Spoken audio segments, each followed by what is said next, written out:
you guys know I did a post saying I'm going to be doing education starting this week for buyers, sellers, realtors, people that want to get into real estate. But we're going to start here with this open house real quick, right?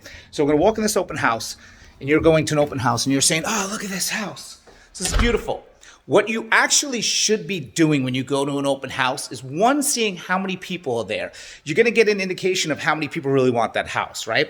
Two, listen to what people are saying. I can't tell you how many times people literally drop that poker face and they're like, oh my God, this is beautiful. And you'll hear them talking about, when should we make an offer? How much should we make an offer? You're starting to get an understanding of how crazy this market is, especially from an open house. If there's multiple people there, you got to assume that this is a hot house. But there's two things, realtors, you need to stop doing. Do not ask how many offers there are. So one of the biggest questions, one of the most questions that drive me crazy, whatever, is basically stating, how many offers do you have? Well, let's say as of right now, I have 0 offers, right? And I tell you, I don't have any offers. But then in an hour, I get 20 offers.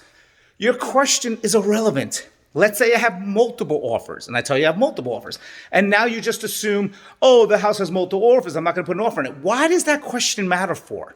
It's an irrelevant question. Go into this market thinking and assuming that every house has an offer and come to your highest and best. Use the open house to an advantage if they have an open house.